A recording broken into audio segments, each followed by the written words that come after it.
Hello भाई, नमस्कार। आप लोग कैसे हैं?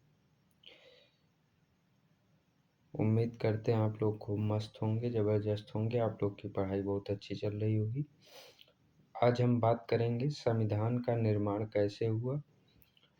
और ये चैप्टर एनसीईआरटी का है, तो इसमें हम लोग खूब अच्छे से पढ़ेंगे, एक एक शब्द समझते हुए कि संविधान का निर्माण प्रॉपर कैसे हुआ था और इसमें कितनी समितियां बनी थी, कितने दिन लगे थे, इसमें कौन-कौन सी बाधाएँ आई थी, किस-किस देश से मिलकर ये संविधान बना है, तो इसकी डिटेल में चर्चा करेंगे।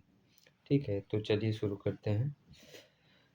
भारतीय संविधान 26 जनवरी 1950 को अस्तित्व में आया और यह दुनिया का सबसे लंबा संविधान है। लंबा का मतलब इसमें सबसे ज़्यादा चैप्टर्स हैं, मतलब कहा जाए भाग हैं। भाग में सबसे ज़्यादा अनुच्छेद हैं। ठीक, अनुच्छेद के साथ-साथ अनुसूचियाँ भी हैं, तो इसीलिए सबसे लंबा हो जाता है। लंबा भी है, लिखित भी है। तो आपसे क्वेश्चन सबसे पहले इम्पोर्टेंट तो ये है कि संविधान अस्तित्व में कब आया? 26 जनवरी 1950 को। और दुनिया का सबसे लंबा लिखित संविधान है। दूसरा ये क्वेश्चन हो गया। ठीक, आगे यदि हम अपने देश के आकार और विविधता पर ध्यान दें तो इसकी लंबाई व पेचीदगी को आसानी से समझ सकते हैं। मतलब लंबाई का मतलब संविधान इतना लंबा है, तो उसके बारे में चर्चा हो रही है। स्वतंत्रता के समय भारत न केवल एक विशाल और विविधतापूर्ण बल्कि गहरे तौर पर बिखरा हुआ देश था। बिखरा हुआ का मतलब ये है कि जब स्वतंत्रता हुई तो भारत दो भागों में विभाजित हो गया। वैसे तो बेसिकली देखा जाए तो भारत तीन भागों में विभाजित हुआ था। तीन भागों का मतलब ये है कि जैसे पाकिस्तान तो दो भाग में था, एक पूर्वी पाकिस्तान, एक पश्चिमी पाकिस्तान। जो पूर्वी पाकिस्तान है वो बांग्लादेश वाला भाग हो गया और ये पाकिस्तान वाला भाग हो गया। जो बांग्लादेश वाला भाग 1971 में भारत के सहयोग से आज़ाद हो गया था, लेकिन अभी ये पाकिस्तान पाकिस्तान ही है। ठीक, इसलिए इसमें कहा गया है कि गहरे तौर पर बिखरा हुआ देश था। ऐसे में देश की एकजुटता और प्रगति के लिए एक विस्तृत गहन विचार विमर्श पर आधारित और सावधानीपूर्वक सूत्रबद्ध किया गया संविधान लाज़मी था। मतलब ऐसा संविधान होना चाहिए कि वो जो विविधताओं को संपूर्ण रूप से घेरे हुए हो। मतलब जो विविधता है, किसी को जैसे हमारे मतलब भारत देश में कोई रह रहा है, तो किसी को ऐसा महसूस कभी ना हो कि हम पाकिस्तान से आए हैं या पाकिस्तान हमको चला जाना चाहिए था। तो ऐसा महसूस ना हो, इसलिए इसको सूत्रबद्ध तरीके से संविधान बनाया जाए। हमारे देश ने अतीत और वर्तमान के घाव पर मरहम लगाने और विभिन्न वर्गों, जातियों, समुदायों, बटे भारतीयों को एक साझा राजनीतिक प्रयोग में शामिल करने में मदद दी है। दूसरी ओर इस संविधान ने लंबे समय से चली आ रही ऊंच-नीच और अधीनता की संस्कृति में लोकतांत्रिक संस्थानों को विकास करने का भी प्रयास किया है। ठीक, तो इसमें हम देखेंगे तो इसमें 2-3 क्वेश्चन तो एकदम इम्पोर्टेंट हैं। पहला, संविधान अस्तित्व में कब आया? एक क्वेश्चन पूछा जाता है 26 जनवरी 1950 में। अगर यहीं पे अंगीकृत पूछ ले तो 26 नवंबर 1950 तो 1949 हो जाएगा। अंगीकृत जैसे पूछ ले, अंगीकृत तो 26 नवंबर 1949 को। ठीक, सबसे लंबा संविधान है, दूसरा क्वेश्चन हो गया। ठीक, इसमें बस इतना इम्पोर्टेंट इस वाले पैराग्राफ में। चलिए दूसरा पैराग्राफ देखते हैं। भारत के संविधान को दिसंबर 1946 से नवंबर 1949 के बीच सूत्रबद्ध किया गया था।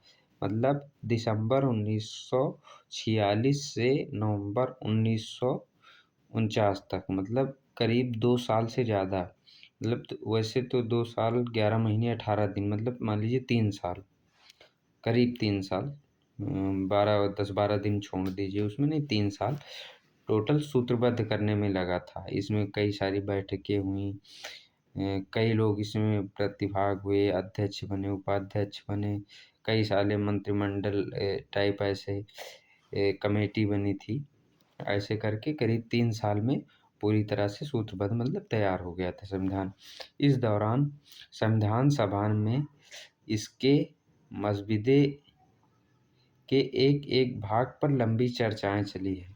मतलब जैसे कुल 22 भाग, 395 अनुच्छेद इतने हैं, तो एक एक भाग पर लंबी चर्चा चली है। 22 भाग थे, 395 अनुच्छेद थे, तो इस पर लंबी चर्चा चली थी, उसके बाद जाके अंगीकृत हुआ। ठीक, ये देखिए, ये चर्चा ही चल रही है। दिसंबर 1949 में 3 साल तक चली बहस के बाद हस्ताक्षर किए जा रहे हैं। कि कुल इस बैठक में 11 सत्र हुए थे, जिसमें 165 दिन बैठकों में गए। सत्रों के बीच विभिन्न समितियां और उप समितियां मसविदे को सुधारने और संवारने का काम करती थी। मतलब कई सारी समितियां बनी थी इसमें, कि कैसे संविधान लागू किया जाए, उसके बाद जब लागू हो जाए प्रॉपर कितने दिन तक कौन भाग चलना है, कितने दिन तक, जैसे आरक्षण कितने दिन तक लागू होना है, उसके बाद समाप्त कर देना है या ज़रूरत पड़े तो और आगे बढ़ाना है। तो प्रॉपर उस समितियों में उसकी चर्चा, लंबी चर्चा होती थी। राजनीति शास्त्र के पाठ्य पुस्तकों को पढ़ने के बाद आप यह जान चुके होंगे कि भारत का संविधान कैसा है। आप देख चुके हैं कि आज़ादी के बाद इस संविधान की क्या उपयोगिता और सार्थकता रही है। इस अध्याय में हम संविधान के इतिहास और उसके निर्माण के दौरान हुई गहन परिचर्चा को जानेंगे।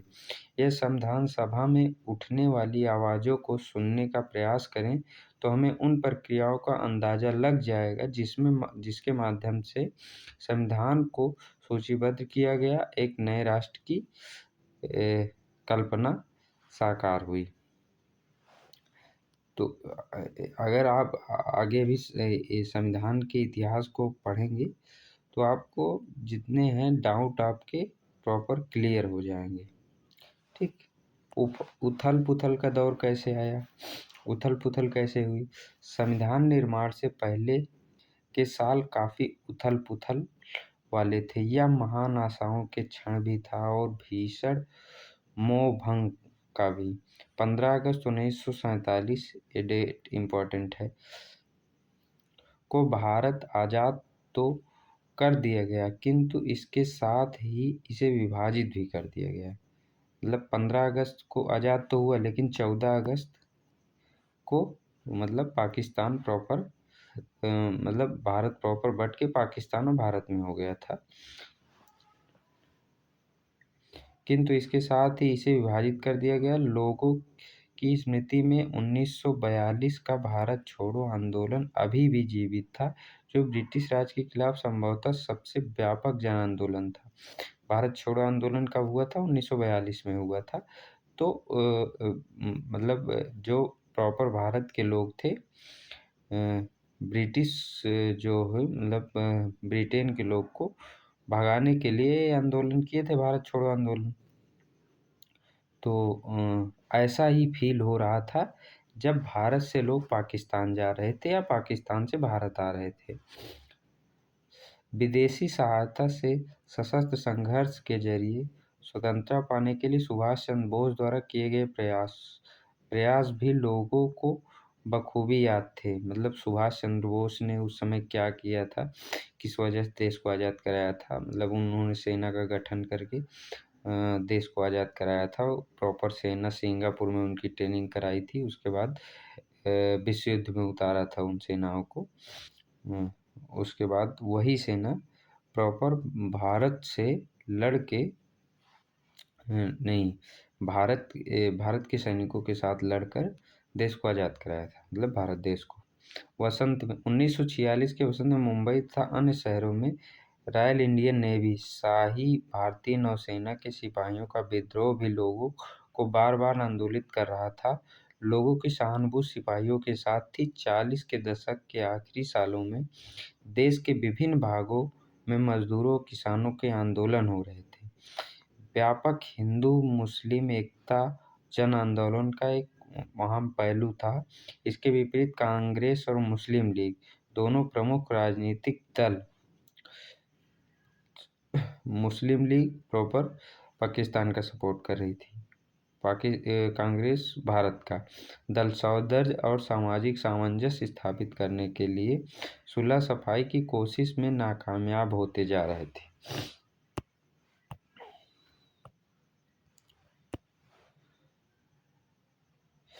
अगस्त 1946 में कलकत्ता में शुरू हुई हिंसा के साथ उत्तरी और पूर्वी भारत में लगभग साल भर तक चलने वाले दंगे फसाद और हत्याओं का लंबा सिलसिला शुरू हो गया था। बर्बर हिंसा का यह विभत्स नाच भीषण जनसंहार के साथ हुआ। इसके साथ ही देश विभाजन की घोषणा हुई और असंख्य लोग एक जगह से दूसरी जगह, मतलब कुछ लोग भारत से पाकिस्तान गए और कुछ लोग पाकिस्तान से भारत आ गए,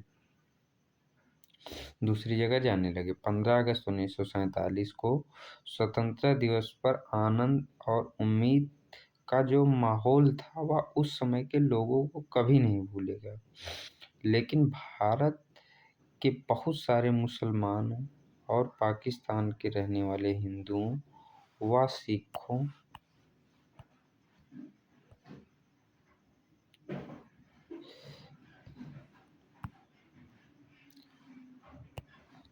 के लिए यह निर्मम चुनाव का क्षण था कि जिसको पाकिस्तान जाना है पाकिस्तान चला जाए, जिसको भारत जाना है भारत चला जाए। किसी को रोका नहीं जा रहा था, जिसका जो मन करे वो कर रहा था अपनी मर्जी से।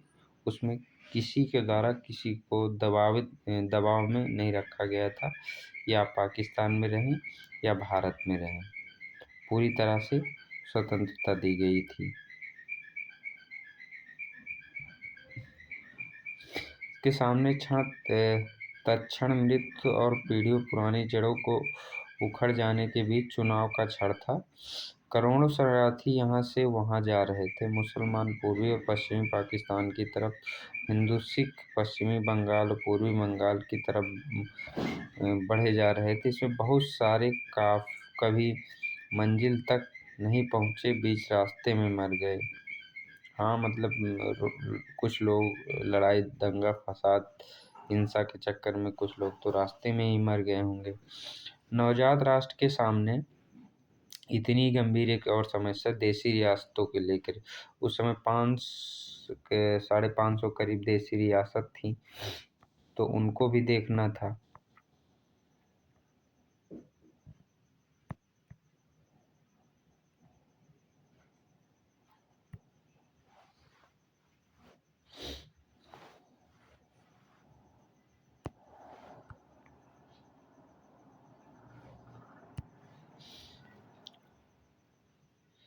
थी।